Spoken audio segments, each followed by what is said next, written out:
A discussão sobre o Fundeb deve seguir hoje na Câmara dos Deputados. E para conversar conosco a respeito, temos aqui a professora da Faculdade de Educação da USP, Sônia Krupa. Bom dia, Sônia. Bom dia, Glauco. Tudo bem? Tudo certo dentro desse contexto, né? Sônia, antes da gente entrar na discussão em si, no debate que está acontecendo a respeito do Fundeb, da proposta que o governo fez, depois de muito tempo, inclusive relacionada ao Fundeb, eu queria que você falasse a respeito da importância dele, porque muitas vezes essa questão fica solta no noticiário, as pessoas não conseguem compreender com exatidão a importância que tem o Fundeb para a educação brasileira. Então, eu queria primeiro que você falasse a respeito disso, Sônia. Então, a situação é da maior gravidade. Por quê? Primeiro, a educação é um direito. E como direito, ela tem que ser universal. Então, ela é um direito de todos os brasileiros e as brasileiras. E se ela tem que ser universal, o Estado, o poder público, tem que bancar esta educação como um direito humano, um direito humano. Portanto, da onde vem o dinheiro? O dinheiro virá necessariamente do fundo público, que é constituído pelos impostos. Então, o Fundeb, ele é uma vinculação de recursos dos impostos do fundo público para a educação. Ele é uma vinculação que já está prescrita na Constituição de 88. E ele avança nessa definição constitucional ao se constituir como um fundo que agrega recursos dos estados, dos municípios e da União no direito à educação, a educação básica, que é a educação que vai do zero, da creche, ao ensino médio. Então, o Fundeb é um fundo para a educação básica, que assegura o direito à educação do brasileiro e da brasileira, em escolas públicas. E aí que está a questão também. É um direito, é assegurar um direito. Isso que é o Fundeb, um direito humano. Agora, Sônia, depois de muita discussão, chegou-se ali a um relatório, o texto da deputada professora Dorinha, e o governo se recusou, na verdade, a receber parlamentares durante boa parte desse tempo, boa parte em que esse debate se desenrolou, e no final de semana chegou ali com um texto com algumas propostas, entre elas a de retirar parte dos recursos para destinar ao fundo, num programa social que ainda vai ser criado, que nem se sabe como vai ser exatamente, tentando também retirar outros pontos do texto. Não houve acordo, obviamente não vai haver acordo em um dia e a discussão vai prosseguir hoje. Quais os principais problemas que você vê nesse texto proposto pelo governo? Então, eu disse, olha, o Fundeb é um fundo para a educação básica, que compreende a educação infantil, as etapas da educação infantil, do ensino fundamental e do ensino médio. Então, todo o percurso, e ele diz, a educação é obrigatória, ele coloca uma obrigatoriedade para o Estado, ela é obrigatória dos 4 aos 17 anos. Por que dos 4 aos 17 anos? Porque ele não obriga, ele não pode obrigar que o pai coloque o bebê na creche, porque não há vaga, inclusive, para o atendimento de todas as crianças. Mas, a Constituição também diz: a assistência em creche e pré-escola é um direito dos trabalhadores do campo e da cidade. E, portanto, a creche, ela é um direito dos trabalhadores, da mãe e do pai trabalhador, e ela também é uma expectativa, um direito das crianças pequenas. Então, o Fundeb ele tem que acabar contemplando, e isto que foi importante no governo Lula, ele passa a contemplar todas as etapas da educação básica. Por isso que ele é um fundo para a educação básica. Então, creche, pré-escola, ensino fundamental e ensino médio. o nosso boy de Chicago, Paulo Guedes, mas também, quero dizer, o Fernando Henrique Cardoso, talvez o Paulo Guedes seja o ministro que o Fernando Henrique Cardoso gostaria de ter tido lá no passado, porque ele também, Fernando Henrique Cardoso, queria fragilizar o direito à educação das crianças pequenas, transformando esse direito numa política de assistência. De assistência. É isto que o Paulo Guedes está trazendo. Ele está dizendo, bem, a União vai completar este fundo, mas vai pegar uma parte deste fundo e vai atuar como se a creche fosse um favor do Estado, uma política, e ele não diz, mas é o que ele gostaria, um assistencialismo, não uma política de assistência. As crianças têm direito à assistência. Todas as crianças e os jovens também têm direito à política de assistência, não é? Mas ele transforma isto numa política de voucher. E entra o segundo componente que eles defendem. O Paulo Guedes defende voucher. É isso que nós temos que entender, não é? E defende o voucher. O que o voucher é? É uma passada de dinheiro para o cidadão, para a pessoa individual, para ela ir comprar aquele serviço no mercado. Então, é isso que ele está propondo, né? É retirar uma parte do complemento da União, que é necessário para a garantia do direito, e transforma numa política de voucher. E diz que vai entregar para as crianças do Bolsa Família, por exemplo, as famílias mais pobres, o valor de R$ 250. Ora, R$ 250, obviamente, parece que ele tem fixação pelo 200, né, Glauco? Ele queria passar 200 da transferência de renda, agora está outra vez lá dos 200. Não é possível a gente pensar que um atendimento de qualidade, primeiro, um atendimento de qualidade de uma creche pública na cidade de São Paulo, nas capitais, uma creche pública, ela tem um custo muito superior a 250, tá certo? É isso que eles não querem pagar. E eles querem que os pais vão ao mercado e comprem por 250. E se puderem, eles até podem completar, fazer um esforço, eu não sei como, para completar mais um pouquinho, tá certo? E aí, assim, de novo, o voucher privilegia o mercado e desobriga o poder público de assegurar este direito, porque é direito. É um direito já pacificado, já está na lei. Ele não pode fazer isso. Ele está querendo mexer.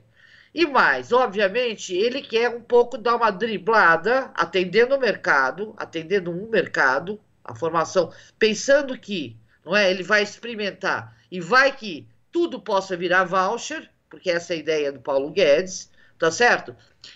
Ele atende, portanto, é isto, e ele dribla, faz uma driblada, inclusive naquilo que eles mesmos determinaram, que é o teto para gasto.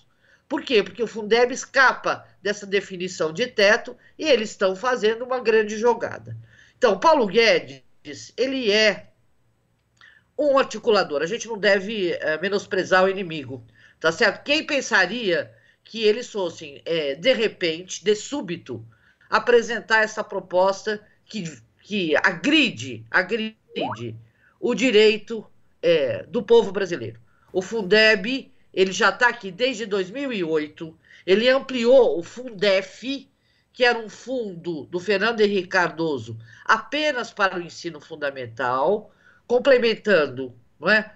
O governo federal complementou, sim, recursos, exatamente aquele momento da desvinculação da DRU, que era uma coisa que estava no país, o dinheiro da educação aumentou, tá certo? E mais. O povo brasileiro, no plano nacional de educação, colocou não só a vigência, não é, desse recurso público para a educação, mas disse que para o Brasil superar exatamente o fosso que temos e a dívida histórica que temos com a população brasileira no que diz respeito à educação de qualidade, a gente precisava ter 10% do PIB para a educação. A situação estamos no meio da pandemia, não é?